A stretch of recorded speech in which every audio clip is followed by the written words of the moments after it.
channel are useful to you guys.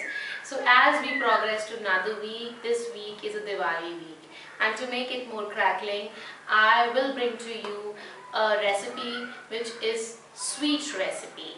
So whenever we think of sweet, we think of something having very heavy, which we normally want to avoid. So I am bringing to you the recipe which is very simple to make, being liked by all age groups, and trust me, your family will demand for this recipe again and again. So it's the fruit custard. In this fruit custard you can use all the seasonal fruits your family likes, and of course it's a very rich recipe and it's healthy too. So let's get started with the making of fruit custard. Welcome back. Now I'll tell you the ingredients that are required to make a fruit custard. यहाँ बहुत सारे ingredients नहीं हैं, इसीलिए ये recipe बहुत ही simple है and it hardly takes 10 minutes.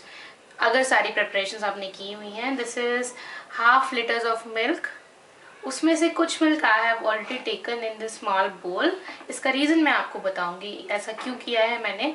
I have taken 4 small tablespoons of sugar.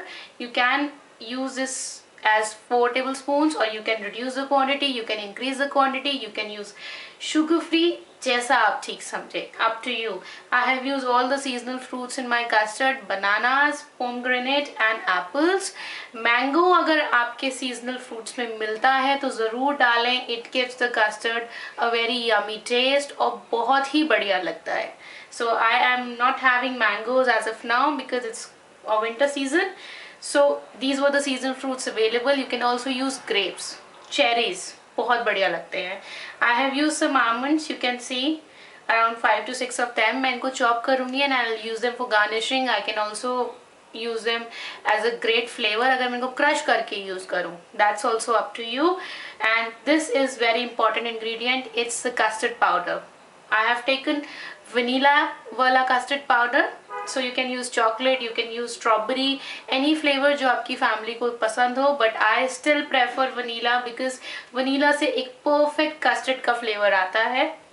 So now I'll tell you why I'm using this quantity of milk. जब भी हम custard powder अपना डालते हैं, so we cannot put the custard powder directly into our pan. So what we need to do is that we need to dissolve this powder in this milk so that there is no lumping. Mixing both the ingredients together, इनको मिलाएंगे and then we'll need to pour these into this milk so that the lumping is avoided. So now let's get started with the making of custard. And also one important thing, in fruits को आप refrigerate करेंगे while you're making the custard so that इनके ऊपर वो blackish color नहीं आए. I want to avoid that blackish color. Plus ये fruits ठंडे रहेंगे तो we need to cool down the custard. जब custard भी ठंडा हो जाएगा तो हम इन fruits को तब उसमें डालेंगे, flavor और बढ़िया आता है. So now let's get started. Now custard बनाने के लिए वेसल को मैंने प्री हीट किया है और उसमें मैंने अपना हाफ लीटर्स ऑफ मिल्क पूरा का पूरा ये वाला टम्बलर पूरा I have put into it, and I have also dissolved that custard powder और जो थोड़ा मिल्क बचा था to avoid lumping, क्योंकि ये पूरा इवन होना चाहिए. अब इसको मैं इसमें तभी ऐड करूँगी जब इसमें एक बॉयल आ जाएगा. So let's wait for 2 to 3 minutes till the milk gets boiled up, और उसके बाद हम इसमें बाकी ingredients ऐड करेंगे. I have already given you the tip number 1.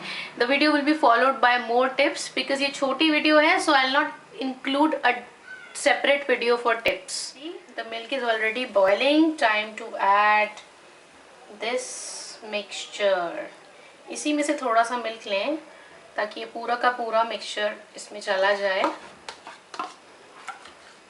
या कस्टर्ड का जो मैंने इसमें एसेंस लिया है, proper custard powder, that's complete 2 tablespoon. 2 tablespoon लिया है पूरा भर के.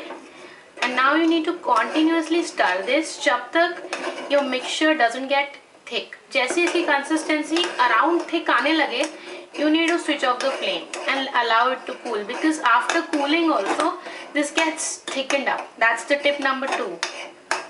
और इसमें tip number 3 is that हम normally अपनी sweets में जो sugar होती है वो लास्ट में डालते हैं. इसमें because we are including milk, खाली milk है, so इसी मोमेंट पे आप शुगर भी डाल सकते हैं. So you can put sugar too.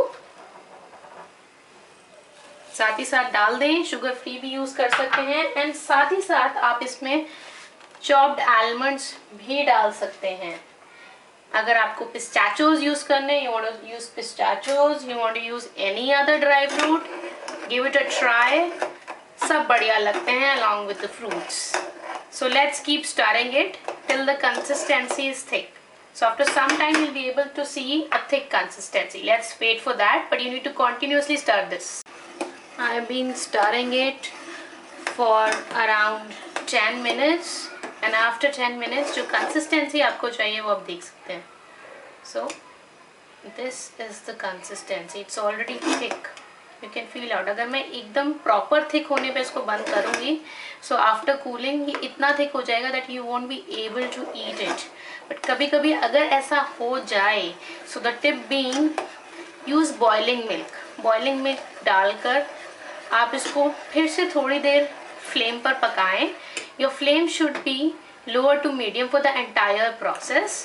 और फिर आपको एक प्रॉपर कंसिस्टेंसी मिल जाएगी. अब इस कस्टर्ड को आपको रेस्ट करने देना है रूम टेम्परेचर में. Here is my final custard which is ready. I have already cooled this custard, put it into the refrigerator for around 15 minutes.